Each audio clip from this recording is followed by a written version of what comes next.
I'll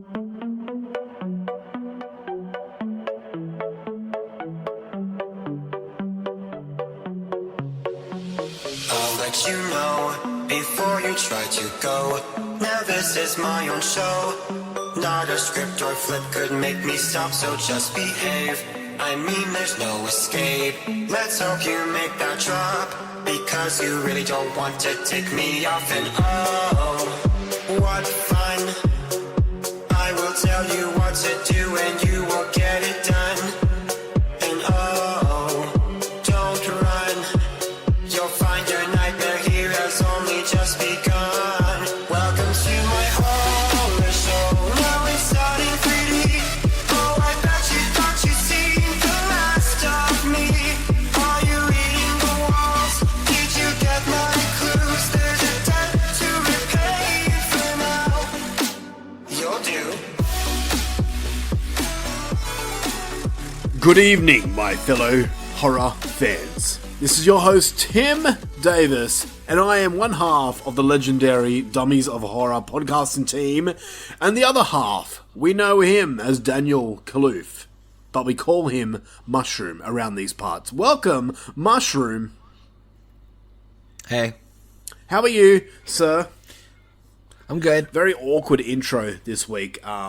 It was. Yeah. I was like, do I do a character too? I'm trying to channel my inner, 1930's style where they're very polite. Oh. That's what I'm going for. I don't know if it's really working, but... Are they polite? Yeah. Okay, I think they speak politely, but then they're jerks. Yeah. A lot of the times. They're very... They're like, quiet, you silly woman. Yeah, they're very... they're very upfront. Yeah. They use the word ma'am a lot, which... I don't know. Is that patronizing nowadays? I don't like you, sir. You're from a different place. You're disgusting. You wear silly clothes. Yeah. You're different from me. Get out of here. It was a different time. If that's any indication as to what we're doing this episode, we are... we're fighting. We're going back to the Versus episode, and we are fighting over which is the best decade of horror, starting from the 1920s all the way up to the 2010s. This is going to be going on for a few weeks. On this episode, we'll be looking at 1930, the decade of 1930s, versus the 2000's, and this is going to be interesting, man. I'm actually curious to see where this goes, because I don't really have a clue on where I'm landing right now. I'm gonna week by week. We're gonna just do it. We are. So over the next, I've no front runner in my head for best decade. Neither. I have a few picks that I think will be up there, but it's going to be interesting because there's a lot of blind spots for me, especially in the 40s and the 50s and the 60s. It's going to be interesting to see how the decades differ from each other. For sure. So over the next 5 episodes, we will be putting 2 decades up against each other and narrowing it down until there's just one left standing. And this is going to be hard because we're going to have to do probably just a jointed episode at the end where we have the remaining decades all fighting it out because it doesn't match up perfectly. It's a bit of a fuck around, but we'll get to it. We'll figure it out. We'll get to it. Anyway, this is the Dummies of Horror podcast. Welcome. It's been a while. It's been a couple of weeks since we recorded. It's good to hear your voice, Mushroom. I always love hearing a little Mushroom talk. But hello. Yes? Yeah, that's just an example of talking. Oh, okay, sorry. But yeah, we have a star-studded show coming at you right now. We have a lot to talk about. We both have movies, new release movies to talk about. We have the fight to talk about. And for the first time in 2024, we have the question of the week. So before we jump into that, is there anything you would like to say? Anything you'd like to address in our short little intro? No? That's great. I will say, before we jump in, and this is more of a what horrors have you done type of segment, Sure. 2024 so far with the movies that we've got, 2024 sucks. It's not good. I'm absolutely struggling to find movies. I've been looking everywhere, like every streaming service, even online. I just can't come across anything. And all those movies that we talked about in the last episode that are coming out, I can't find them. So Yeah. I don't know what the go is. If this is the indication for what this year is going to be like, we're in for a long fucking year, man. Holy shit. I'm sure it'll pick up. It's the start of the year, right? Yeah. I hope so. We'll see. January is usually a dumping ground anyway. They didn't make a lot of movies last year, so maybe they just didn't have anything to put out that they weren't like super chuffed on. Yeah. I have a feeling that, yeah. Like last year I did 101 movies or something like that. I have a feeling I'm going to struggle to get to 100 this year. Because Sweet. of... Works for me. Well, let's get into the question of the week, and then we'll talk about the movies we did see. So right now, it's question of the week. Question of the week. All right. Question of the week for, the start of December. It's been a while, man. It has been a while. But here we are. The question of the week for last time was, what is your favourite 2023 movie of the year? Jordy Van Vukers comes in and says, right now it's still Mithrigan, but still got 15 films left on the list. Oh. He did change, and it ended up being Saw X. I like Torax. Kevin Nez had Sisu, the Sisu was good. Finnish film that fucking rocked. Yeah. I'm just going to box all these together. Okay. Jordan Bibby, Chris Cameron, Jerry Herring, Tim Walker, Derek Burgess, all said Godzilla -1. There was a lot of Godzilla -1. Did you still haven't? I can't find it. It hasn't come out online yet. I am no fucking word of a lie, man. I'm looking every single day. I believe you. Yeah. And every time I listen to a review, everyone keeps hammering it down that you need to see it in the theaters. And I'm like, I just can't. So, I'm just waiting for it to drop VOD. That's rough. Yeah. Just gonna crank the sound system. I feel like... Oh, you don't live anywhere where they do that. Do what? I was like, I feel like it's a movie they'll show in like... those like little boutique theaters and stuff. Like there's a million of in Sydney. We have one down here, but they don't play horror. That sucks. I know, it's fucking bullshit, but I will watch it. They're like, let's put on Lawrence of Arabia again. I will watch it and I will report and I'll let you know if it would have been in my top 10 when I eventually see it. I've heard July. I've been looking up when it might come on VOD. Jesus. I know, it sucks. Anyway, Shane Weatherall says Thanksgiving. B. Dramine says non-horror. It's back forth between Oppenheimer and Killers of the Flower Moon. But horror... They were good movies. Horror is Beau is Afraid. Robert Hungry says Infinity Pool. And Zim Vader says... Saw X, even though I haven't seen it yet. Yes. Yep. So there we go. Alright, question of the week for this time, and we will be answering it next time, I promise. What is your favourite film from the decade 2000? Ooh. 2000's decade. No idea. I'll tell you mine. Without a shadow of a doubt.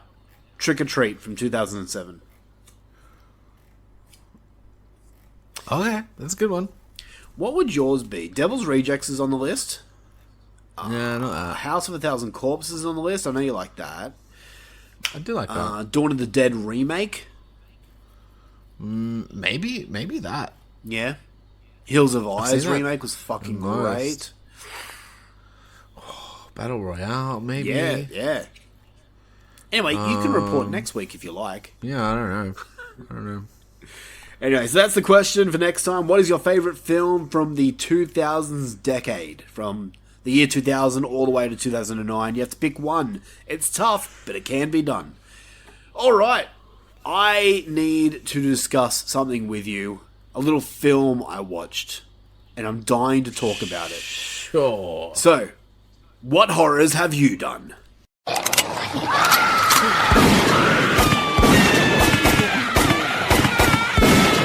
What horrors have you done? Alright, what horrors have we done this week? I've got a few movies that came out in January. A few here and I there. don't know. I'm going to start with a Tubi original from 2024. Ooh. Movie's called Guess Who. Guess Who it's called. I did watch that. I forgot how long it's been. Oh, did you? Yeah, I watched that. Oh, okay. Well, It's the Mummers one? yes, there is a mum involved. No, the holiday. Yes, yeah. Oh, yeah, you're right. Sorry, I forgot what the holiday was called. It's called Mummers, right? Yeah. Anyway, so the story is a family visit turns deadly when a psychotic killer hiding behind an unusual tradition shows up with one target in mind. Yeah, so do you want to explain what this tradition is in this movie? It's okay from what I remember. I forgot to log it. From what I remember, it was like half Halloween, half mystery, or like half like riddle day or some shit. Yeah. So it was like you scare someone with your Halloween-y costume, but it's just a costume that's made up of like garbage, Pretty much, yeah. right? Like random put together finds and things like that. Yep. And then you have to answer a riddle, and if you get the riddle right, you get to see who's in the mask. Yep. I think that's it. And people go fucking crazy and whatever. It happens in a trailer park, so that's where the tradition happens. So like, all the costumes are basically just rags and rubbish, but Yeah. it's a fucking. I want to partake in this. It seems cool. Yeah, it seems like a way better concept than the whole movie was. Okay. Look, I enjoyed this movie more than I didn't. Okay. I did. Here's the thing. This is a Tubi original, so I went in not expecting anything. And the only reason I watched it is because there was literally nothing else to watch. It is a slasher film, and I give it credit because it's unique, it's creative, it had a twist in it that I didn't actually see coming. And some of the kills we get, weren't bad for a Tubi film. Look, I could have used more kills. I could have. But the ones we do get, I'm like, all right, Tubi, okay. In saying that, it's been... When did I watch it? The 21st of January. So, like, 10 days ago. And I barely remember much about it. Same.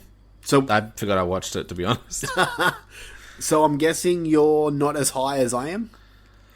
I mean, slightly lower once you score it, but like, it was fine. I really liked the concept. I really liked Mamas, but I just thought the characters were dumb and the motivations were dumb, and all the problems were mostly story problems. Pretty much. Like, I can't remember the ending. I just remember being annoyed at it. That's fair. Like, it was... Oh my god, don't describe the ending. Yeah, but it wasn't great. So out of 10, what would you give it? I gave it a 5. Okay, I'm giving it a 6. Yeah. Yeah. If you have literally nothing else to watch, I say go check it out. It's on Tubi right now. The movie's called Guess Who. It's an adequate movie. It looks like it was fun to put together, but like honestly, the only reason it was a 5 is because of like that Mummers thing. That's a really cool concept. It is, and I'd like a better movie. Yeah, out of it. I want more movies based on this Mummers tradition. Yeah, I think it was really cool. Yep. Okay. Well, since you've only done one other one and I've also watched it, do you want to tackle that or? Sure, let's do that one. Okay. So you do it. Yeah. So I watched, because Tim watched, The Vampire Next Door.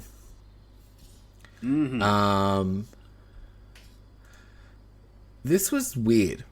Do you want me to explain the plot first? Kind of, yeah. Yeah, You go okay, for so it. I'm just going off Letterboxd here. When 20-year-old Cameron discovers he has a female vampire living next door, she enlists him to help her avenge the murder of a former lover. Cameron reluctantly agrees and goes along with the adventure until he finds out the main target is his 5-year secret crush, Diane. Wow. That gave too much away. That's like the movie. I'm gonna have You to. don't find that out until like the last 20 minutes. I'm going to fucking bleep that out because it's it's the whole movie. I don't know why I read that. That's legit the whole movie. I'm like, hey, hold on. That's it. That's the movie summed up in 2 sentences. Pretty much. All right, And I gotta say, for me, that's the kind of movie summed up in 2 sentences. I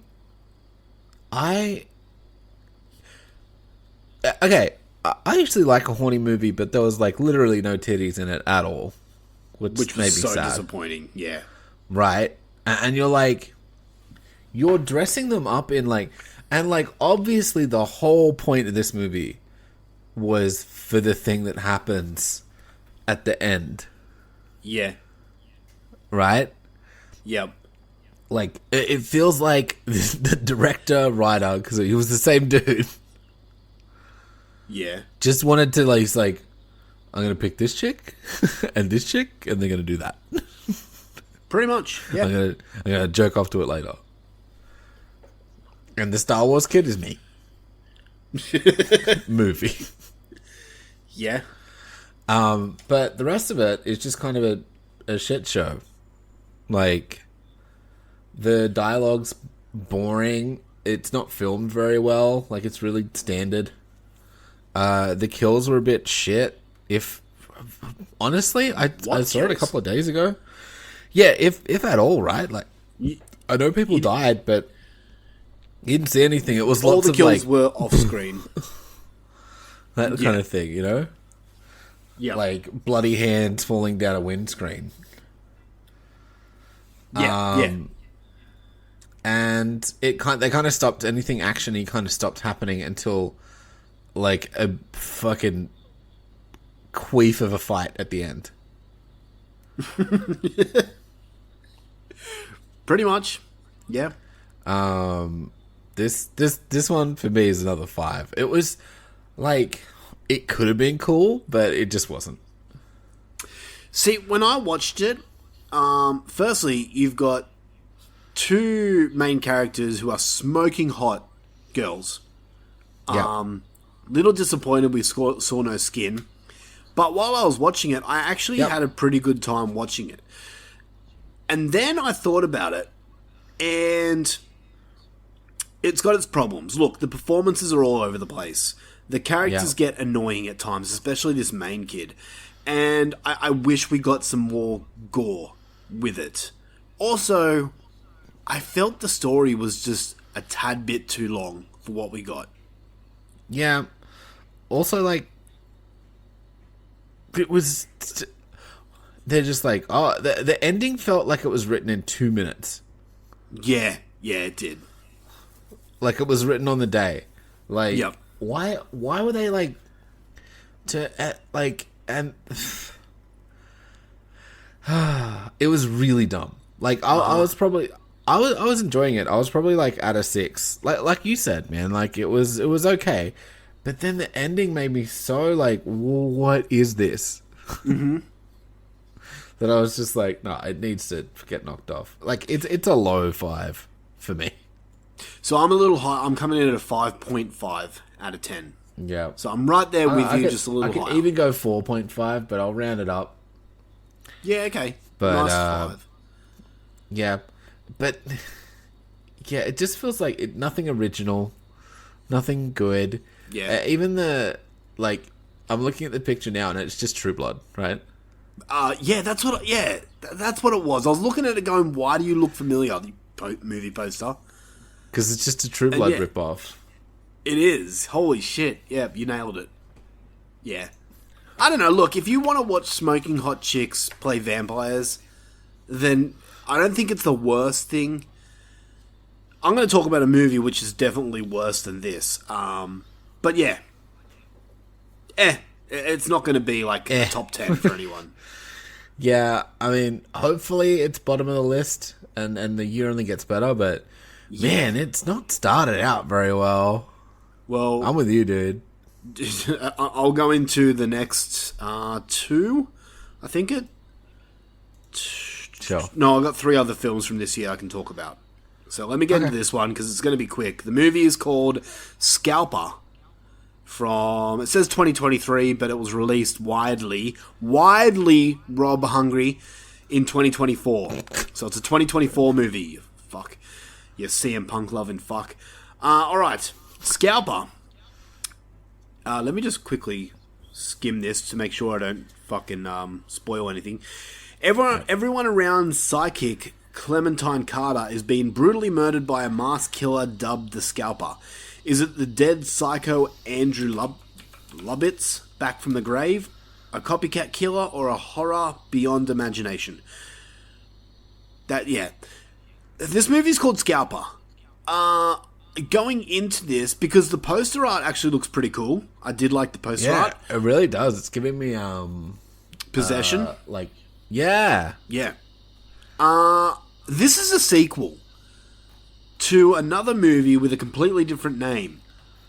So, if you don't know that it's a sequel, you are going to be completely fucking lost, just like I was. You need to watch the first before you can understand this movie. They kept referencing characters like we're meant to know them, the past events, and I'm like, what is happening? And I searched it up on IMDb, and the first thing says sequel to... Jesus, let me just find it out, otherwise it's going to annoy me. Okay. In saying that, I really didn't care for this movie at all. Besides some really cool practical effects kills, it just bored the shit out of me. It stars Jake Busey. I like Jake Busey. Okay, so it's a sequel to a movie called Nightcaller. Okay. Yep. Never heard of Nightcaller before, but this is the sequel, and this movie is called Scalper. So, be warned, if you want to watch Scalper, you're going to have to watch Nightcaller first. Do I have to? No, you don't have to watch this movie. I honestly, I was just bored with this movie. Just bored. Is it 2024? Yeah, it is. But I think I have to. It's up to you, man. I think you can skip it. Have to. I was just bored. I have to. Look, on the plus side, it does have some pretty cool kills and decent effects. I'm gonna do your list and then some. All right. It does have some cool kills. The killer looks pretty good too, and there's a reason the killer looks cool. I won't get into it, but that's the amount of praise I can give this movie. I gave it 4 out of 10. Wasn't a fan of Scalper. Alright, next one I watched this last night. It's on Amazon Prime. It's called Trunk Locked In. And this is more of a thriller, but Marlena wakes up disorientated in the trunk of a speeding car and discovers to her horror that she is missing more than her memory. When her mobile phone as the only link to the outside world, she wages a desperate battle for survival. This is I think it's German, so it isn't subtitled. You have to watch it in subtitles. But This is probably my favorite film of the year so far, which is not saying much because I gave this film a 7. It held my attention. The cinematography was decent. This is a movie that's set in one location for the majority of the movie, and that's in a trunk in a car. So we're following this woman locked in a trunk of a car. And, there's, like, twists and turns of why she's there, and, So, a lot of voice acting, because she's on a phone a lot. It kept me engaged. I was engaged the majority of the time. When it was all said and done, I wouldn't go back and watch it. but I still enjoyed my time. I gave it a 7 out of 10, so that's the highest scoring movie of the year. Last one, and this is one that you watched, going from my highest scoring now to my lowest scoring movie of the year. We're talking about Night Swim. The one theatrical movie from this month. Blumhouse, mind you. Yep. I'm not going to give you the plot synopsis because the movie is about a fucking haunted swimming pool. That's all you need to know. This is... Okay, so when I watched it, I came out thinking, yep, boring, predictable, run-of-the-mill horror. Blah. I gave it a 5. And then I thought about it, and I'm like, hang on. Nothing makes fucking sense in this movie. There are so many plot holes throughout. And I listened to No More Room in Hell Fresh Cuts, their episode on this, and they came up with so many good points on their podcast about why this movie sucks. And I'm like, fucking hell. Fresh Cuts does it again. They nailed their review on this movie, made me hate it so much more than I did. I really disliked this movie. I did not give a fuck about any of the characters. I didn't care about the main character being a baseball player. I didn't care about anyone in this movie.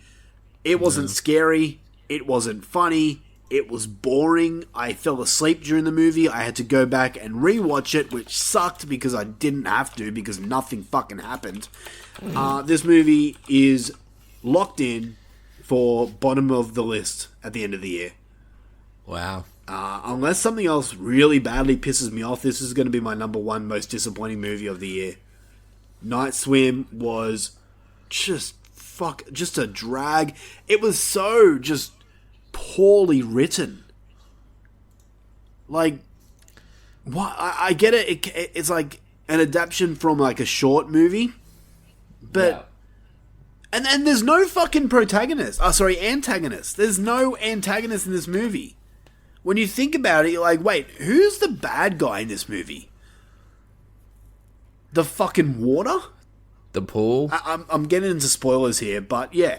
I really didn't like it. Super boring, paint by numbers, Blumhouse horror. Blumhouse, you've done it again. Fuck me. They have been nailing it with really bad movies lately. Five Nights at Freddy's. Fucking Halloween Ends. The Exorcist. Believer. Now Night Swim. Anyway, rant over. It was really generic and garbage. I gave it a 6 because I enjoyed like some of the visuals and stuff, but like it is just the most bland Blum movie. Yeah. You gave it a 6, did you? Yeah. Dude, I gave it a 3. I was feeling generous. The longer I get away from it, the more I'm just like, no, this is terrible. I would honestly love to do a little spoiler talk about it with some of the problems, but I don't want to do it right now because it's still brand new. But yeah, it just had super problems in it that just don't make sense. Yeah, I know. I agree. Yeah, fuck that movie.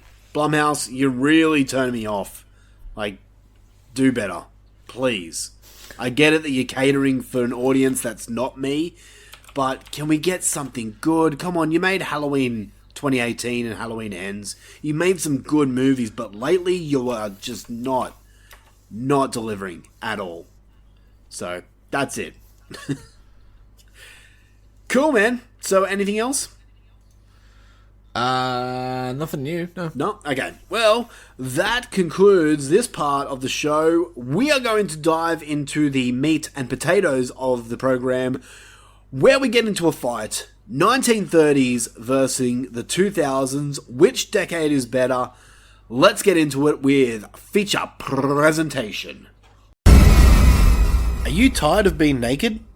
Then wear shirts with our faces on them. Go to our Facebook group page, Dummies of Horror Super Friends, and there you'll see the Redbubble link. Click on it and you can buy anything with our faces on it. Shirts, phone cases, clocks, anything you want with our faces on them. Because what the world needs is merchandise with our faces on them.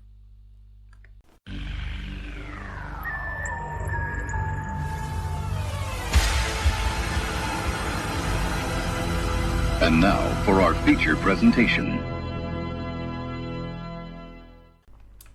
Alright, here we are. The Decades of Horror fight. This is thanks to Geordie Van Vukler. Shout out to Geordie for this idea. Cool idea. It gives us both a chance to watch some movies that we just haven't had a chance to watch. So I'm digging this idea. What we're going to do here is we're going to talk about the 1930s first. Both me and the Mushroom and I, both watched movies from the 1930s decade. We're going to be talking about those different movies, and then we'll go into the decade of the 2000s, talk about movies we did watch in that decade, and then at the end we will get into a fight. We have 5 different questions, and we're going to come up with which decade we think is better. Now, I must underline the point that this is our opinion.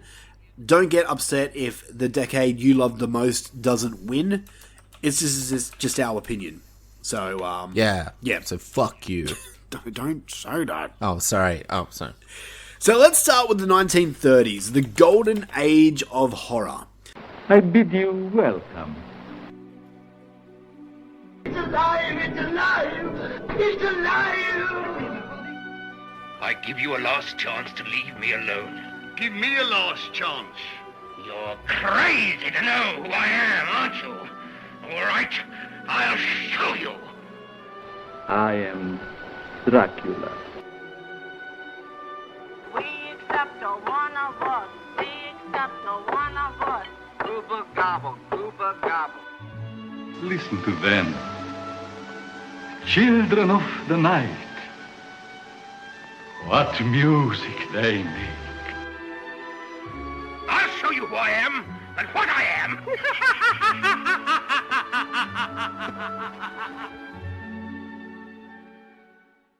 This was widely considered to be the finest era of the genre. The last decades between the 1920s and the 30s saw many classics being produced and can be neatly divided down the middle to create a separation between the silent classics and the talkies. Once the silent era gave way to the technological process, we had a glut of incredible movies that paved the way for generations to come, particularly in the field of monster movies. Think the second iteration of Frankenstein from 1931, The Mummy from 1932, and the first colour adaptation of Dr. Jekyll and Mr. Hyde from 1931. The 30s also marked the first time that the word horror was used to describe the genre. Previously, it was really just romance melodrama with a dark element, and it also saw the first horror stars being born. Bela Lugosi of Dracula fame was arguably the first to specialise solely in the genre. And then we had Boris Karloff as well, to name a few. And as well as unnerving its viewers, the genre was starting to worry the general public at this point, with heavy censoring and public outcry becoming common with each release. White Zombie is considered the first feature-length zombie movie and has been described as the archetype and model of all zombie movies. Now, something that I did notice, Mushroom, while looking up movies to watch from the 30s, is that the first half of the 30s, there seemed to be a lot more horror films. Yeah. And there's a reason to that. There's a reason why there's not as many bigger blockbusters in the later half of the 30s. So apparently in 1933, the British Board of Film Censors... Oh, look at the British. Look, there's Matt Wood riding in a plane. Oh, look out. It's not a plane, was it? There's Lisa in the sky. It's a Simpsons reference. Lisa in the sky with diamonds, LSD, blah, blah, fuck off. Yeah. The British Board of Film Censors, the BBFC, introduced a H rating for films labelled horrific for any films likely to frighten or horrify children under the age of 16 years. And only a year later, Hollywood initiated a strict production code limiting the violence and sexuality that could be portrayed in films. In 1935, In 1935, the president of the BBFC, Edward Short, wrote, and I quote, "Although a separate category has been established for these horrific films, I am sorry to learn that they are on the increase. I hope that the producers and renters will accept this word of warning and discourage this type of subject as far as possible." As the United Kingdom was a significant market for Hollywood, American producers listened to Short's warning, and the number of Hollywood-produced horror films decreased in 1936. A trade paper Variety reported that Universal Studios' abandonment of horror films after the release of Dracula's Daughter was that European countries, especially England, are prejudiced against this type of product. So thanks a lot, Matt and Kate. You fucks. Goddamn whinge and palms. It's all your fault. Probably you're just upset you lost the cricket or something. They care so much more about the cricket. Probably care more than I do. Anyway, so that's an intro to the 1930s. A little bit of an interesting discussion there. But I watched some movies from the 1930s, and I guess you did too. You did too. So I did. You did more than me, so I'm going to let you go first, and we'll talk about what we watched from the 30s. Sure. First one I watched, and probably my favourite one I watched, was Freaks. Fucking love this movie. From 1932. Yep. So, a circus's beautiful trapeze artist agrees to marry the leader of a sideshow of performers, but his deformed friends discover she is only marrying him for his inheritance. Yeah. Yeah, it's like really short, like a lot of these movies were. No pun intended. No pun intended. It was basically crawling on the ground. And yeah, it was a good fucking movie. It was creepy and it was like menacing and it had like a lot of action in it. Yeah. A lot happened in that hour, right? Like there was just like a lot of shit happening. Yeah. Yeah. Gobble gooble, gobble gooble. It was a really fun movie, man. It's great, eh? It was also like one of my favorite seasons of like American Horror Story as well. See, I haven't watched that. Is it? It's the Freak Show season. Yeah, should I watch that season? Get me a lot of that shit. Yeah, you should. You should. Is it similar to the movie, like Freaks? Yes. Oh. Yes, it has a lot of similar things. Okay. Because it's crazy. Like, you couldn't make a movie like Freaks nowadays. No. No, you couldn't. Just exploiting these people. Yeah, pretty much. It's just like Dance Monkey. Yeah. Is the vibe I got for sure. Yeah. It's like the little dude. It's kind of upsetting too, that movie. Like the little dude that marries the girl. Yeah. Just leaves his own girlfriend or wife just to be with this normal tall person. They're all like, but I love you so much. Why'd you sound like Cartman then? I got like Cartman vibes from it. Yeah, dude, I fucking love Freaks. It's one of the better movies from the 30s. Yeah. I gave this thing a 9 out of 10. I don't know if we're like scoring them and shit, but I really liked Freaks. Fuck yeah, dude. That's awesome. Yeah. Alright. So I went on Google and I just searched up all horror films from the 30s. And I just watched the ones that interested me. So I started my journey with a movie from 1932 called Vampire. But it's spelled nice. Vampyr. So it's spelt differently. Nice.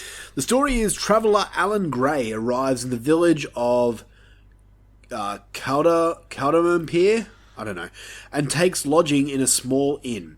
Gray has a great interest in the supernatural, particularly vampires. He's barely settled in when he feels a sinister force descending upon him. In the night, an old man enters his room and tells him she must not die. One of the old man's daughters, Leonie, has... Okay, that's getting into spoiler territory, so I'm not going to say it. But basically, it's a movie about vampires. Wow, I guess. Look, man, I'm going to be completely honest with you. This movie was very experimental in the way it told its story. It feels like it jumps all over the place in different directions, and I just didn't connect with it as much as I wanted it to. I will give it credit because it uses shadows really, really well in this. Kind of like how Nosferatu did as well, but more so in this one. Yeah, sweet. But beyond that, man, I just couldn't connect with this film. I appreciate how it was made and everything like that, but the story was just weird. I had to go on fucking Wikipedia plot and read what happened because I didn't understand it. Yeah, that's fair. So for that, I gave it a 6. But the movie is Vampire from 1932. Nice. All right, your turn. My turn. Next one I checked out from 1930 was Dr. Jekyll and Mr. Hyde. Oh, nice. I haven't seen this, actually. From 1931. So, Dr. Jekyll believes that there are two distinct sides to men, a good and an evil side. He believes that by separating the two, man can become liberated. He succeeds in his experiment with chemicals to accomplish this and transform into Hyde to commit horrendous crimes. When he discontinues use of the drug, it was already too late. Mm-hmm. And so how? It's the, Dr. Jekyll and Hyde story. Yep. It was actually pretty fun. There was, bits where it dragged, but it's also from the 1930... Yeah. It's from 1931, so what do you want? He basically turns into a weird monkey man. Really? Yeah. Okay. I was expecting his teeth get all fucked up, and he gets hairy hands, and they're like, "This is evil." And I'm like, it kind of just looks more woggy. I was like, should I be offended? Only you can say that. It's just he's looking more Arab, man. Big bushy eyebrows, hairy hands. What do you want? So he looks nothing like the Van Helsing movie with Hugh Grant, where he just turns into a 9-foot behemoth that speaks Pommy. He's just like a weird rapey monkey man. All right. Does he kill? I haven't seen this one. Does he kill anything?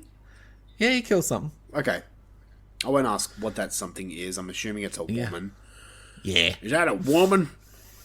It's a pretty horny movie for a 1930s movie, which I always appreciate. Okay. A lot of thigh action. Yeah. Which is scandalous. Oh, show me them ankles. Almost wrote to my local member of parliament.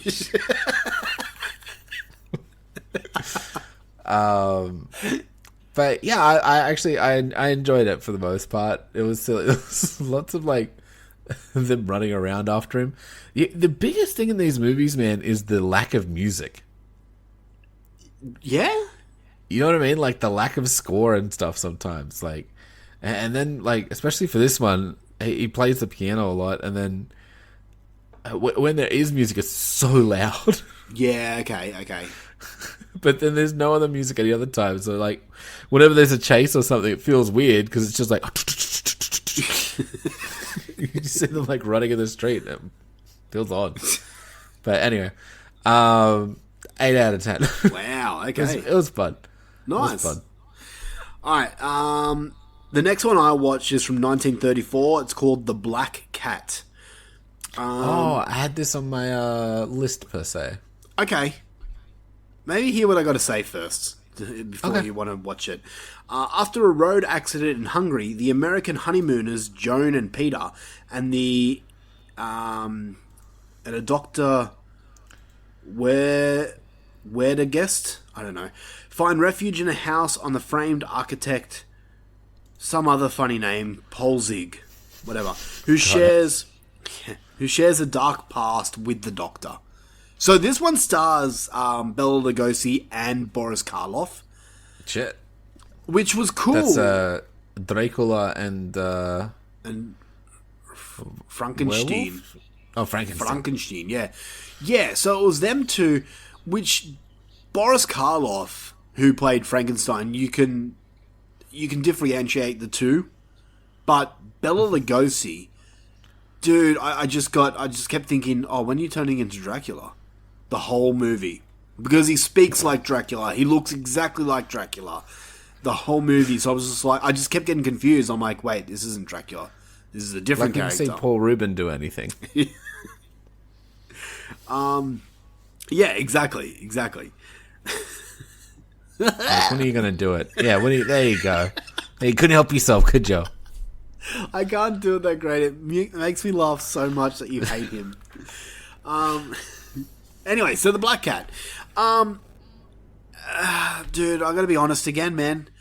This isn't really a horror movie until the last 10 minutes of the film. There's a lot of talking, and thank fuck for these movies from the 30s, because the majority of them only go for an hour, maybe an hour and 10 minutes, which is great. I love that. But this movie just it dragged for me. But the last 10 minutes goes in this direction that, like, I was thinking, holy fuck, this is like shocking for the 30s. What? Can you spoil it? A movie from 70 years ago? Wait, 90 years ago? Yeah, I can. Basically, I'll just tell you, I won't tell you who he does it to, but he skins a man alive. Fuck yeah, dude. And, like, you don't obviously see it. It's not like the movies nowadays, but you do see it in shadow form. That's cool. And I'm just like, holy dude, what the like, for the 30s, this is like pretty full on. That's some shit. Yeah, this is like the sadness level shit for the 30s. And then he fucks the skin. But yeah, up until the last 10 minutes, man, I just was not connecting with this film. I kept thinking it was a Dracula movie, but I'll still give it a 6 out of 10. Sure. So that's the Black Cat. I want to talk about a movie that drags a bit. A Hunchback of Notre Dame. Really? Yeah. Okay. Oh, it was actually it's actually decent, but it's long. It's like 2 hours. Holy shit! Really? Yeah, it's 117 minutes. Fuck. All right. Wow. For a fucking. But it's basically the Disney one, but just more bullshit. So I've never seen any iteration of The Hunchback of Notre Dame. Oh, okay. Well, I think you should just watch it, honestly. Does he look all fucked up like the Disney version? Yeah. Okay. Yeah. Yeah, he does. You had me at fucked up. Yeah, he looks all fucked up. Okay. But yeah, I decently enjoyed this one. I just gave it a 7. Okay. 2 hours. I don't want to spoil it too much. Yeah, it's long. Alright, a 7's still a good score. So maybe I'll have to watch it when we go back to if the 30s does win. Yeah, make it through. Yeah. Alright, the next one I watched is a movie called it's called Island of Lost Souls from 1932. Have you I also watched this. Oh, did you? Okay. Well, we can do this together. So this is like the original... do we have to hold hands, or we just... we don't have to, but I'd prefer to. I'd like to. What's the remake called? Dr. Moreau's... The Island of Dr. Moreau. Yeah, I think so. From... The Brando one. Yeah. There's the one from 1996 with Val Kilmer. And then there's one from 1977. I will just say, after watching this one here, I really want to watch the remakes because me too. I fucking love this movie, man. I really enjoyed this movie, dude. Island of Lost Souls. So the story is an obsessed scientist conducts profound experiments in evolution, eventually establishing himself as a self-styled demigod to a race of mutated, half-human Abominations. Yeah, dude, I just had a brain fart. Could not even fucking read the word there. Half-human abdomens. Abominations, yep. Yeah, so I know of the story going in, but I've never seen any of the movies, so I didn't know what to expect. But, man, I really like this movie. It's so well done. The makeup effects are fucking cracker. They're crazy. Agreed. The animals, like the abominations, look like they're fucking creepy. They're pretty good, eh? Yeah. Acting is great. Bela Lugosi, who I did not even realize it was Bela Lugosi until the credits, was the standout here for me. I loved his portrayal in this movie. I think this movie really worked for me. For me, this is an 8 out of 10. For me, this was also an 8 out of 10. No way, twinsies. Yeah, twinsies. No, yeah, I really liked it. It was cool. It was fucked up. And yeah, everyone killed it. It was really weird, and I liked it, especially for 1930s. Yeah, definitely. So, I mean, we're doing the 70s next episode, so I'm going to watch the remake. Because there's one that came out in 77, so... Yeah. Sure, why not? I'm curious. Okay, is it my turn or your turn? Yeah, I'll go. Okay. Take that. I watched The Hound of the Baskervilles. That's my next one, too. Oh, really? Yeah. It was alright. It was a werewolf movie, but also Sherlock Holmes. Was it a werewolf movie? Not really. But maybe. We'll have to find out. So, let me just read the plot synopsis and you can get to your thoughts.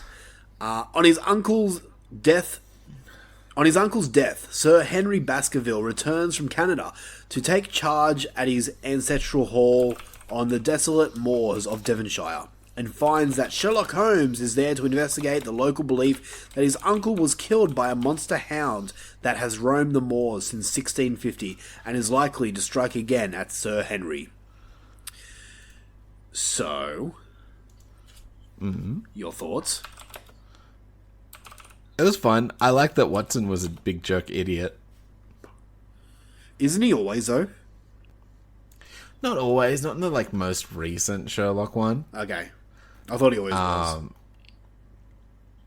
But I don't know. I just kind of enjoyed watching it. I didn't realize it was an old Sherlock movie. Yeah, neither did I. And then I looked at the poster and I was like, oh, there he is. I didn't even see it. So I did some digging, and this is the first of 14 Sherlock and Holmes films. Really? But with these two actors playing Sherlock and Holmes. Huh. Yeah, first of 14, man. That's cool. Yeah. For me, look, I enjoyed it too. I had a good time with it, but it's not as much as a horror as I thought it was. Not really. It's mainly just a murder mystery film. I mean, it came up in the horror list. Yeah, no, so that's same for me. Yeah, that's why I watched it too. But you liked it, yeah? I enjoyed it. I like a good Sherlock movie. But yeah, I think they were trying to make you think it was a werewolf movie. Look, I'll say this: it's not without its creepy moments. The biggest horror highlight for me is the setting of the moors itself, filling with fog and making it one of the better sets of the 30s. Yeah, that was cool. And then we have the Hound itself. So yeah, I thought it was a werewolf film or a supernatural story, but it's not. Also, I feel that American Werewolf in London got a few ideas from this movie. It definitely was probably inspired by it, for sure. Stay off the moors and all that shit. So, yeah. Good, decent movie. I enjoyed my time with it, but I was a little disappointed because I thought it was like a werewolf film. And it's not. I liked it. I just like it because it was a Sherlock Holmes movie. That formula where he's just a genius is always funny. Yeah, yeah. It's basically like Batman, but without the fucking cape and shit. Pretty much, yeah. Yeah. All right, I'll go on to my last one, and I watched a movie called The Most Dangerous Game. Ooh. Did you watch is that this? Man? No. So when legendary hunter Bob Rainsford is shipwrecked on the reefs surrounding a mysterious island, he finds himself the guest of a reclusive and eccentric Count Zaroff. While he is very gracious at first, Zaroff eventually forces Rainsford and two other shipwreck survivors, brother and sister Eve and Martin, to participate in a sadistic game of cat and mouse in which they are the prey and he is the hunter. This movie was so much fun. I had a Really? I had a really good time with it. It's just man hunting man, basically. Nice. And I didn't search up if this has been remade, but I would love to see a remake of this, like in modern day with some... Well, if we do the 1970s, there is a Most Dangerous Game. Is there? I don't know. I think it's Chinese. Oh, okay. Weird. Okay. I don't know if it's a remake though, but it has the same title. Interesting. Is it horror? Can we include it? I don't know. Because, like, to be perfectly honest, like, if you want to get... Action crime. Okay, yeah, see, if you want to get technical into it, this isn't really a horror because there's no real, like, supernatural elements to it at all, but I class it as a horror because it is a scary situation in which you're being hunted. Like, if I class Predator as a horror, then this fits as well. But yeah, I just had a really good time with this movie. It's a decent, well-made film, plenty of action, and it only has a run time of 63 minutes, so it's easy to watch. You can watch this on YouTube in colour, which I did, and the actual, like, the quality is really good in this. So yeah, give it a go. That's nice. The Most Dangerous Game from 1932. Okay, last one I watched Yeah. is Mad Love from 1935. Okay, I was gonna watch this, but I didn't have time. I fucking really like this. Yeah, okay. So the story is, according to Letterboxd, it's not too much of a giveaway. But an insane surgeon's obsession with an actress leads him to replace her wounded pianist husband's hands. Whoa, that's hard to say. With that of a knife murderer. The hands which still have the urge to throw knives. So it's kind of like a Frankensteinian story. Ish, right? Yeah. There's that, and then, like, there's the whole... He, like, keeps, like, a whole-ass wax figure of this actress in, like, his apartment, and then there's a weird cockatoo for some reason, and then he, like... It's really fucking weird and funny and good. It's not like haha funny. Like, it's not like jokes and things like that, but he's just it's a weird movie, and I really liked it, and I give it like an 8. Nice. Wow. Yeah, I super enjoyed it. He's that guy that talks like this. Ah, okay, one of those. And he's just got big bug eyes, and he's like, but I love you so much. Alright, so that's it for you? Yeah. Okay, so out of the movies from the 30s that you watched, which was your favourite? Definitely Freaks, but I think runner-up, Mad Love, for sure. Wow, okay. For me, it's tied between The Most Dangerous Game and Island of Lost Souls. I really enjoyed both of those, so... Nice. Yeah. But, I mean, the 30s also had, like... Obviously, they had heaps of really great films. I mean, you've got, obviously, the Universal Monsters, Frankenstein, the Bride of Frankenstein. I was trying to stay away from So was I. From the stuff I'd already seen. Yep. But they're definitely going to come into play when I vote and stuff. Yep. Because I like Bride of Frankenstein is one of my like fucking favorite movies. Yeah, same here. And then you've got like The Invisible Man and also Mad, fucking regular Frankenstein. Yep. Fucking what else? Like all the ones we watched when we were doing all the Universal Monster stuff, like all that shit. Yeah, like Dracula's Daughter was really good. I really enjoyed that. I enjoyed that more than Dracula. But then you've got Werewolf of London, which is a good werewolf movie. You've got The Old Dark House, which is a really good movie. Actually, one of the better movies from the 30s. You'll have to watch that next time. I think I have that, possibly. Yeah. White Zombie, which stars Bela Lugosi as well, which is one of the first zombie movies. Then you've got The Mummy, of course. You know what's fucked? Yeah. I have it, but I have a version of it where it's got this like director's commentary of this like film critic over it. Oh, yuck, really? Yeah, so it's just this dude talking about like fucking film history and shit. Oh, okay.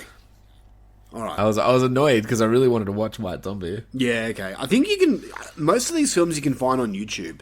I think so. They're not hard to find. Some of them don't have the best quality, but The Most Dangerous Game had really good quality, and it's in color, so which is rare to see. But that's it for the 30s. We're going to jump over to the 2000s and talk about that. So, what's the plan? Right. Pancakes! Pancakes! No pancakes.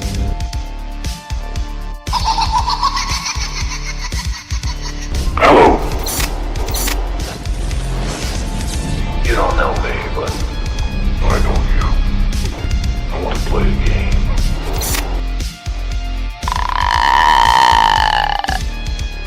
Enough is enough! I have had it with these motherfucking snakes on this motherfucking plane! Everybody strap in! I'm about to open some fucking windows. Always check your candy.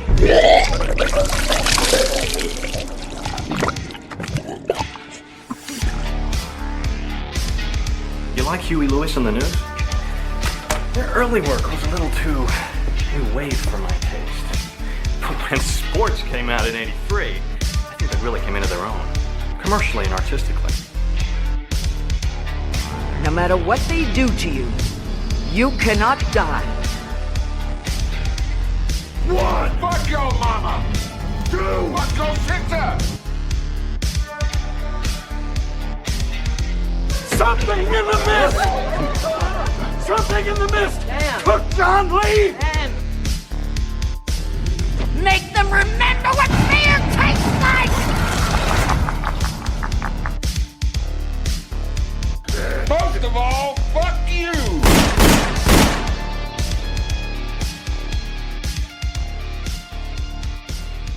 How's that for a slice of fried gold?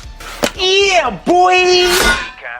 We are talking about the decade of the 2000s. So, the 2000s horror movie had to adapt rapidly in the new decade, after so many dire things were predicted for the turn of the millennium. January 1st, 2000 came and went without much mishap. Nonetheless, a seismic shift was on the way. Many commentators have identified the true beginning of the 21st century as September 11th, 2001. The events of that day changed global understanding of what is to be afraid, and set the cultural agenda for the following years. 2000's horror movies reflected the new cruelty. The film industry, already facing a recession, was hit hard as filmmakers struggled to connect with audiences amid the general trauma.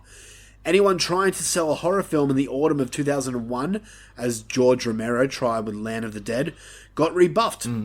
Everyone wanted to make warm and fuzzy movies. But by 2005, the horror genre was as popular as ever. Horror films routinely topped the box office, yielding an above-average gross on below-average costs. It seemed that audiences wanted a good group scare as a form of escapism, just as their great-grandparents chose Universal monsters to escape the depression of the 1930s. See how they both line up, these two decades? I see. The monsters had to change, however. Gone were the lone psychopaths of the 1990s, far too reminiscent of media portrayals of Bin Laden, the madman in his cave.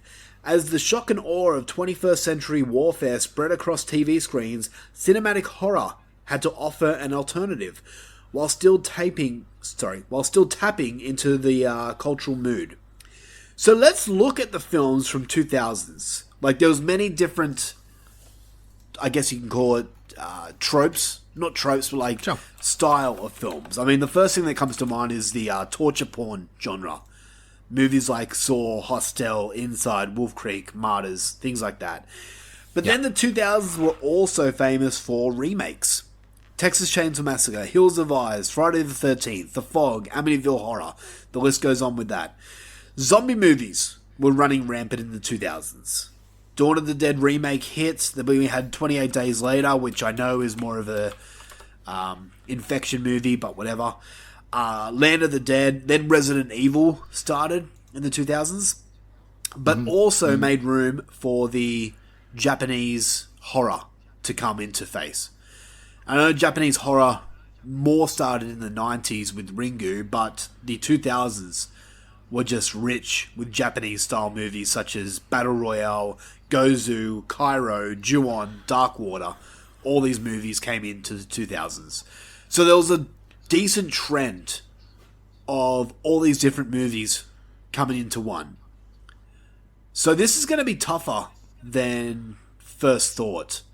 But let's look into what we watched for the decade of the 2000s. Do you want to start first, Mushroom? I've only really got two to talk about. Sure. Alright, so I watched, first up, A Tale of Two Sisters. Nice. From some point. 2000 something. 2000 something. Sorry, should have been ready. Okay, 2003.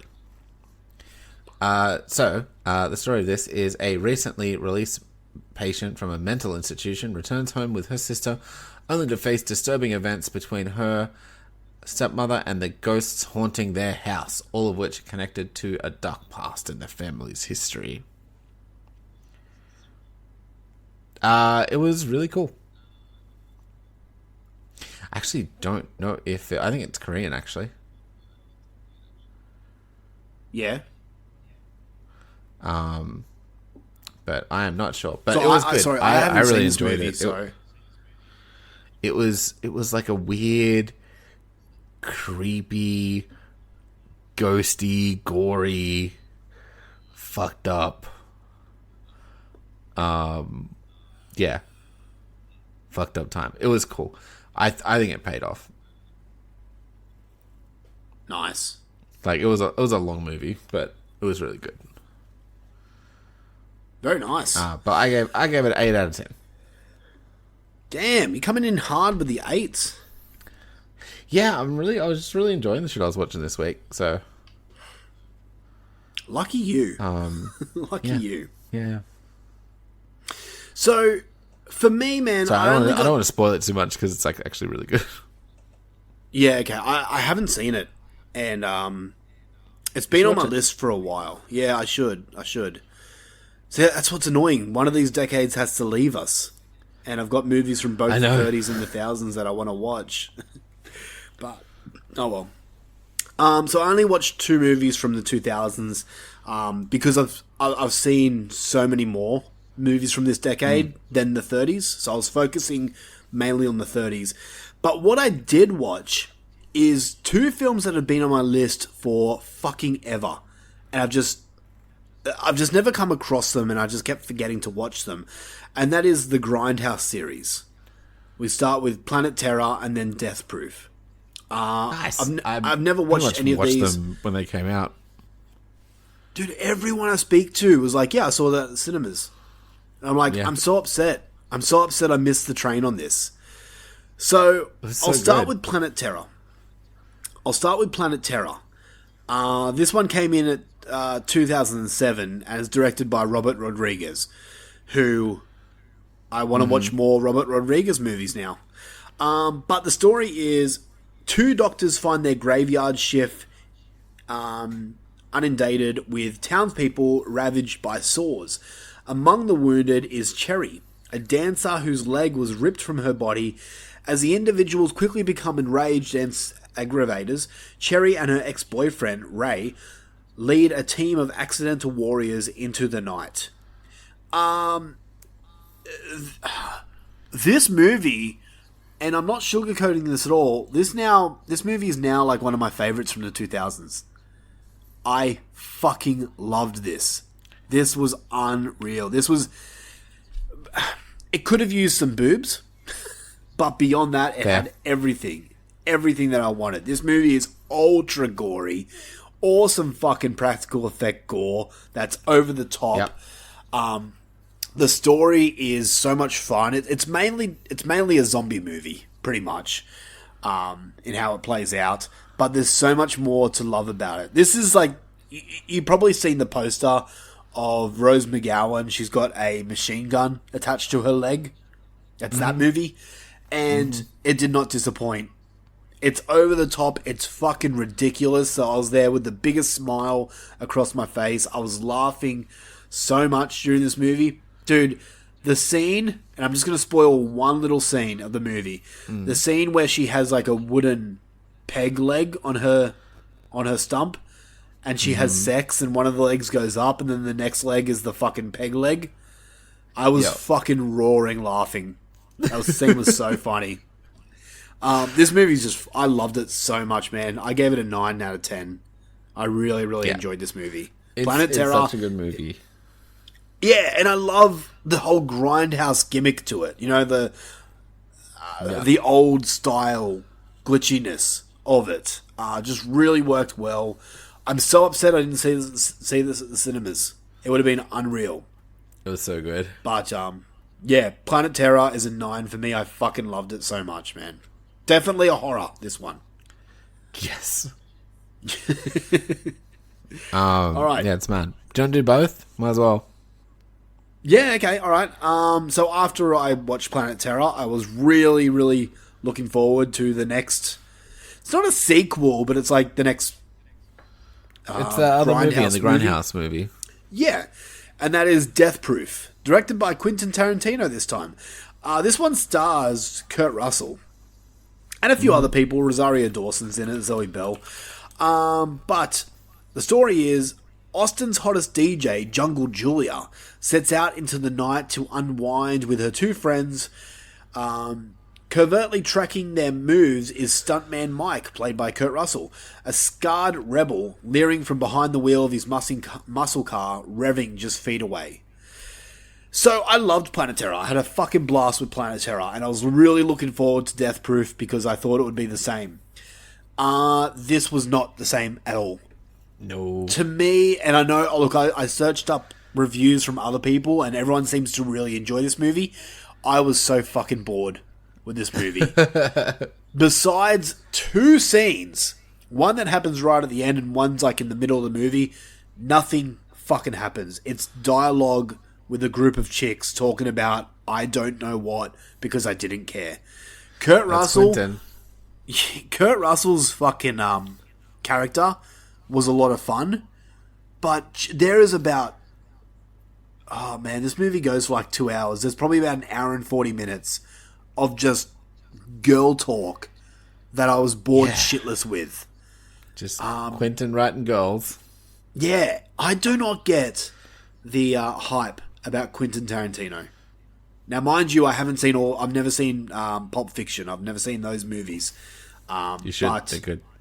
Are they, though? Because after seeing this, I'm like, I don't really care about lost dialogue and feet. So... That's Quentin.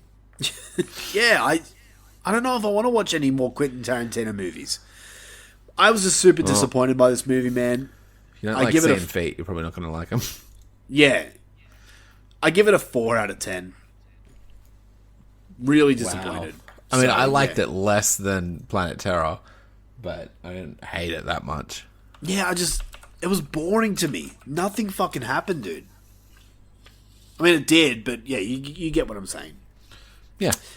So that was the only 2000's movie I watched, man. I'll do better next time, I'm sorry. That's fair. Alright, do you want me to run through mine? Yeah. So I watched Session 9 from 2001. Oh, yeah. Tensions rise with an asbestos cleaning crew as they work in an abandoned mental hospital with a horrific past that seems to be coming back. Yeah, this one was fun. It had a lot of like good actors in it. It was really weird. I liked I didn't pick the ending at all. Yes. So I'm trying to remember it too.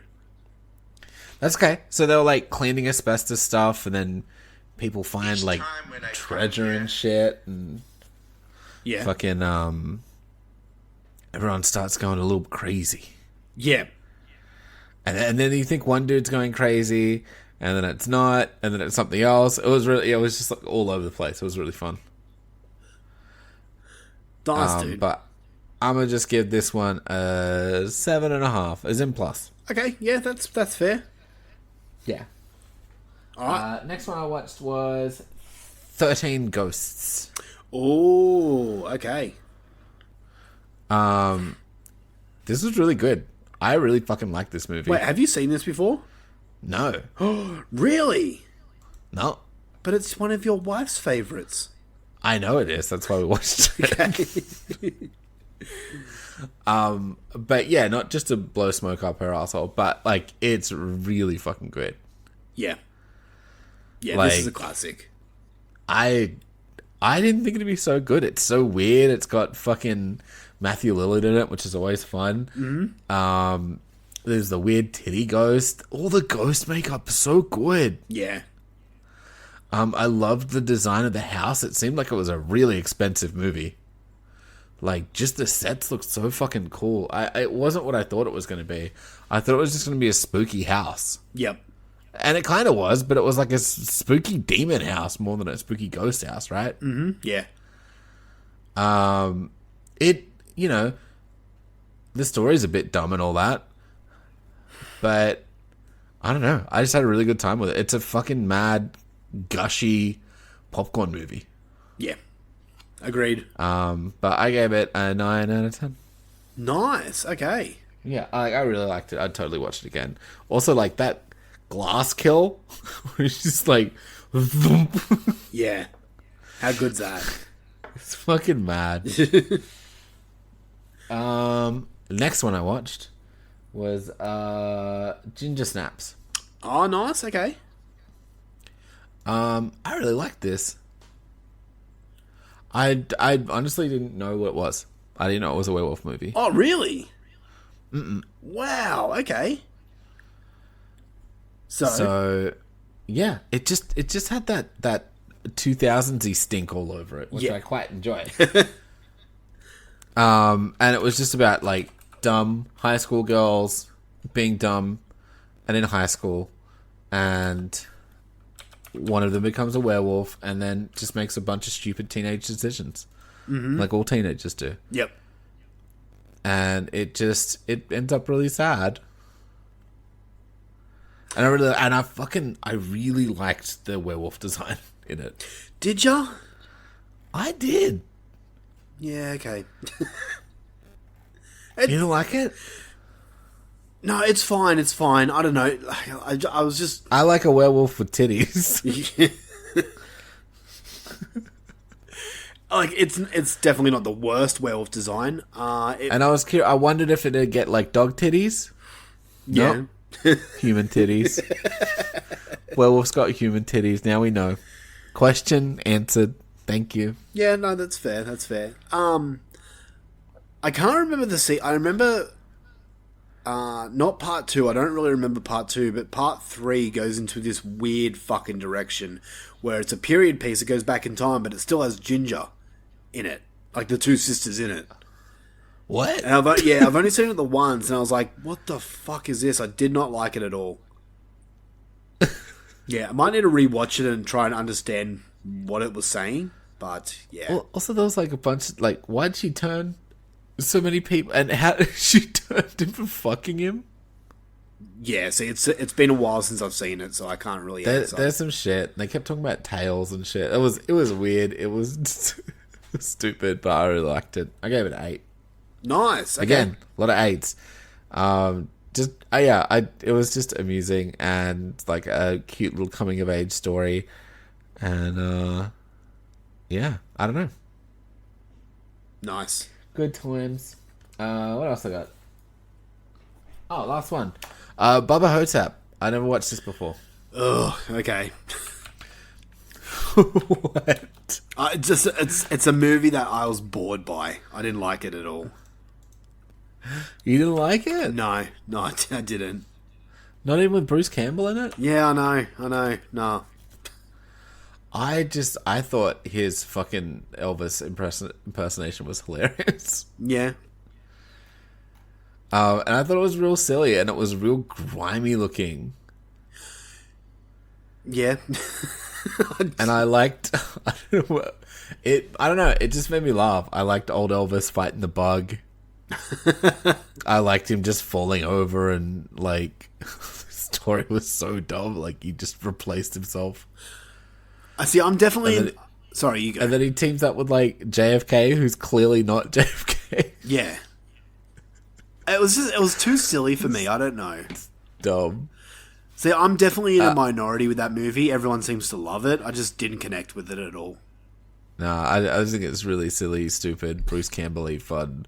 It's just like fart jokes and fucking like he talks about his dick so much. Yeah. Nice. Anything else or? That's it. That's it for the 2000s from me. All right. So you got it. I wanted to watch this one called like Three Extremes. So. Oh, a Japanese movie. Yeah, it's like apparently like 3 short films. I was going to ask if you'd watched it. I have not seen it. No. Okay. No. Because I will just throw in one more, but I can't really give it an honest review because I haven't finished it yet. Okay. I started to watch Cairo, which is also named Pulse. It's a Japanese ghost movie from 2001. It's a 2-hour movie, and I'm only up to an hour at first. It's been dubbed one of the scariest movies of all time. And I sat there last night at about 1 a.m. watching it on my laptop in the pitch dark, and I wasn't scared at all. Yeah, okay. And I don't know. I've still got an hour left, so I can't give it an honest review. It might really pick up in the next hour. But I was finding it a little boring. Maybe I was tired, but I'll continue it and I'll let you know next time. Okay. But yeah. All right, so we've done the intros to the 30s. We've done the intros to the 2000s. Now it's time to get into the fights and see where we stand. Before we do that, let's look at how many movies each decade had. So we'll start with the 1930s. Just a random guess, Mushroom. How many horror movies do you think came out in the 1930s? 12. No, higher. 100. Lower. 13.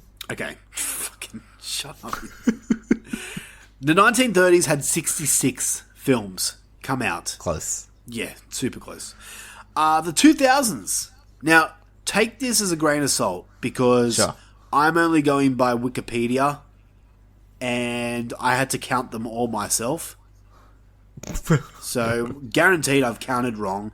But what I've counted here, have a random guess. How many horror movies do you think came out in the 2000s? It's got 8 million. Okay, lower. 4.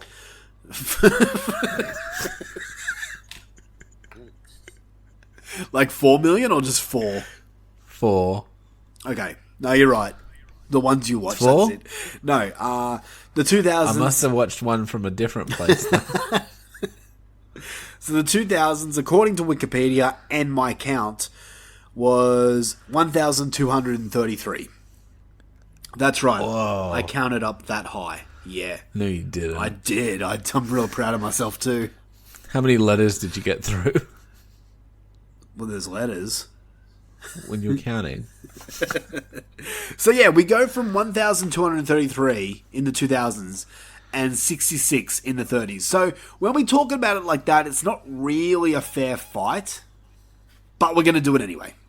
Yeah, all right. Fuck you, 30s. So we've got 5 questions here, and we're going to start with the first one. Mushroom, which decade had the more influential films? That's a loaded question, because I guess it'd be the 30s, right?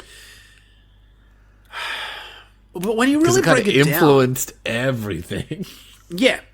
But at the same time, like, there were also a lot of influences in the thousands. You look at Saw, you look at films like Paranormal Activity, you look at...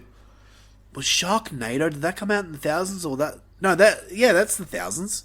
Yeah, I think so. Sharknado spawned fucking how many Asylum films?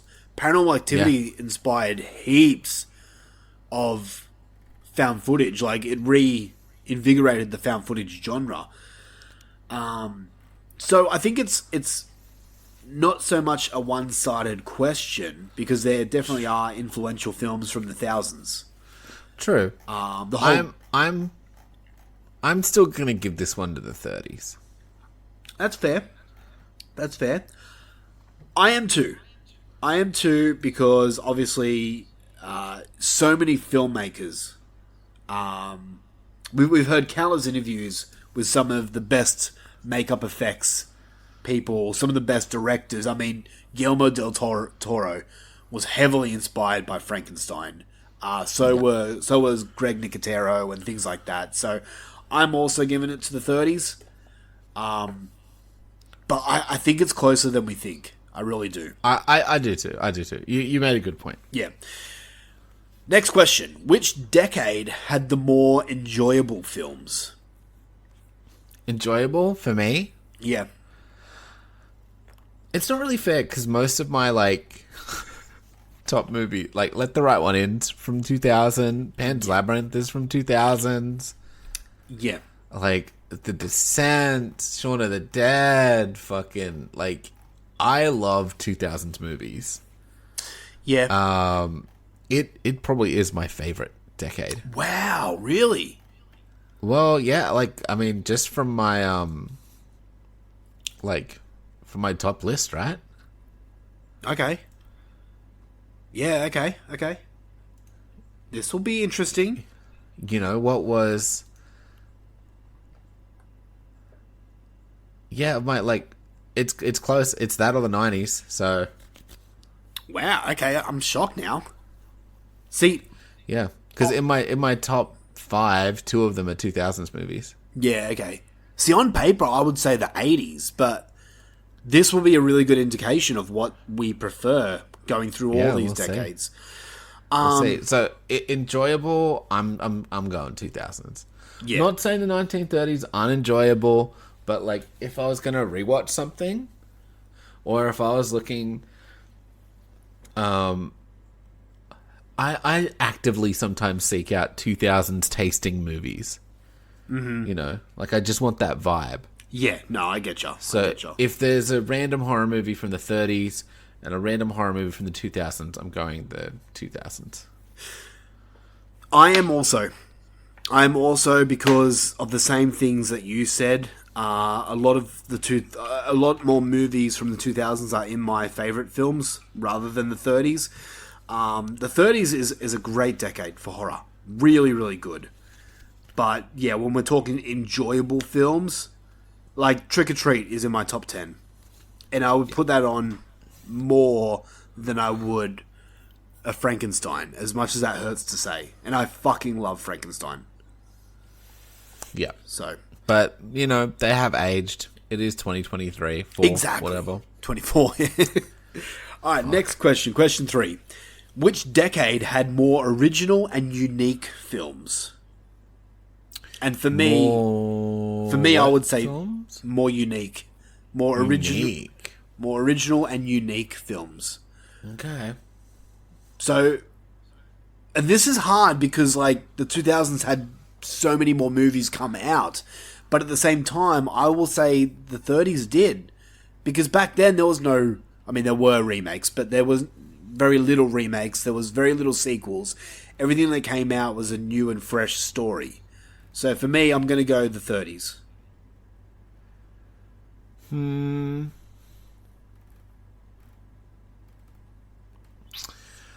actually going to go 2000 on this one. Shit, okay. Why's that? Unique and original, yes, but unique. There's some weird shit in the 2000s. There is, but at the same time, the 2000s were plagued with sequels and definitely remakes. But they had a lot of the remakes had their own spin on them, and a lot of the remakes from the 2000s, I would argue, were better. Oh, them fighting words. Hills Have Eyes. Yeah. Okay, that's why. Better. Yeah. And this is when, I all right, not necessarily originality, but like we got a lot of like American Ring movie, like Ring style movies. Like we were remaking Japanese stuff, which wasn't really done. So that's kind of a new twist on shit. We got like stuff that was like mashing genres and like I don't know. I think the 2000s is pretty original. Okay, all right, that's fair. I think it took a lot of the best bits from a lot of things and really brought them forward. Yeah. And it was like that kind of era of experimenting with like sort of the dying age of practical and this like new CGI smattered era of stuff. So they were doing things visually that don't look great now, but that you couldn't do in the 30s. Yeah, no, that's fair. Look, you make a compelling argument. I'm still going to go to the 30s, but I see where you're coming from, and you make a lot of sense. So, sure. All right, next question. Question number 4. Which decade had more importance in horror? Importance? Yeah. So when you think of horror, the genre as a whole, which is more important? Oh, these questions were really hard to come up with, by the way. I thought this for weeks. I'm gonna go the 30s. Yeah. It's just, you think of horror, you think of Dracula and Frankenstein and... Yeah, exactly. Like thunder and lightning and piano and Phantom of the Opera and like... You know... You do. I think the only one that could challenge the 30s would be the 80s. Maybe the 70s as well. Yeah. But yeah, with like that kind of mascot horror thing. Exactly. But yeah, you think... it depends who you ask. Not really the 2000s. Yeah, like if you ask a 60-year-old man, he'll probably say... Oh, he could even say the 70s. If you ask an 80-year-old man, he'd say the 30s. He'd say Frankenstein, things like that. But if you ask a kid nowadays, like, yeah, they'd be looking at, like, The Conjuring. So it depends who you ask. Yeah. Yep. So you went the 30s as well? Okay. Yeah. Last question we got here, and this is total bias, but which decade do you prefer? So you're on Australia on a desert island. You can only take 2000s. Collections of... Let me fucking 2000, finish. just 2000. No, just 2000. All right, 2000s for me. Okay, cool. You're on a desert island. You can only take one decade's filmography. Yeah. Yep. 2000s. Look, it hurts the 30s is that because there's only 66 movies that came out. If I'm stranded on a desert island, I take the thousands, I've got over 1,200 to choose from. Yeah. So yeah, I'm gonna take the thousands as well. Do we have a tie? Yes, we do. Do you have a tiebreaker? No, I don't. I don't have a tiebreaker. So what we're gonna do here? So basically, it's 5-all. Ask the wife. It's 5-all. No, we're going to put it down to the listeners. Okay. It's going to the polls, baby. It's going to the polls. Damn, this one's tough because, yeah, I love both decades. That's the thing. And I don't want either decade to get knocked out. But one has to. I have a preference. I know you do, and like, I kind of do too, but at the same time, I really love the other one. So, yeah, I don't know. So what we're going to do here in the case of a tie, we are going to go to the polls. So go to our Facebook page, the Dummies of Horror Super Friends. If you are, join that. Easy. If not, then go and join. There you'll see a poll. And you click which decade you prefer, the 30s or the 2000s. And we'll announce the winner on the next episode. We sure will. Damn it. No, this will be cool. At least then it's like... Because I think both decades are really strong. I do. I do too. I do too. I'm like, I have a preference for sure, but I am not upset if either wins. Yeah.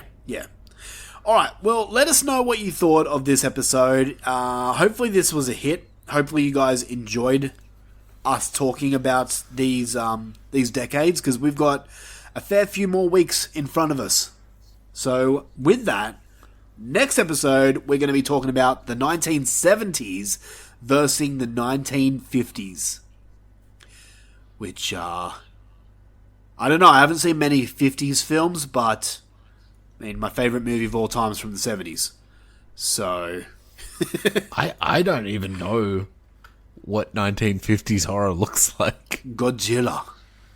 Oh, really? Nuclear war horror. Hell's yeah. So big monsters. Okay, that might be fun. Yeah, you got movies like Them, Tarantula, Godzilla, films like that. They sound fun. Okay, Yeah, maybe that's weird. So, yeah, it'll be an interesting look into both decades, but that will be next episode. Hopefully you guys enjoyed this episode. Let us know if you did. Let us know if you didn't. It's all good in the hood.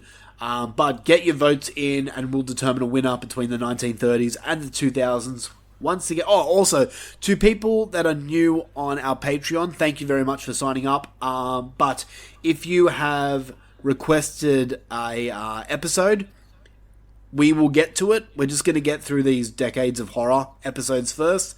So you have not been forgotten. We will get to it eventually, but it will be a few weeks till then. But yeah, if you want to join Patreon, go to patreon.com/Dummies of Horror. We just released our newest bracket episode, which we did the best movie hero, in our opinions. And 32 different heroes, and this is all across different genres, not just horror. So go check that out. We are coming back soon with Schwarzenegger for Dummies, our Arnold Schwarzenegger podcast on Patreon. And nothing set in concrete yet, but I think we might be doing the Terminator franchise. Ooh. But we'll talk about that off air, Mushroom. Okay. But yeah, that is it, man. That's it for the show this week. Anything else you want to add before we leave? No. No, you're good. You're bye. Yeah, bye. Yeah, bye. All right, until next time, guys, you stay humble, you stay beautiful, you stay sweet. Too sweet, if I can channel my inner Scott Hall. And we'll catch you on the next episode of Dummies of Horror. Mushroom already said goodbye. He's gone. He's fucking out of here. Yeah, bye. And now I am too. Dip! Gabba gabba, we accept you, one of us. Gabba gabba, we accept you, one of us.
gabba gabba hey, gabba gabba hey.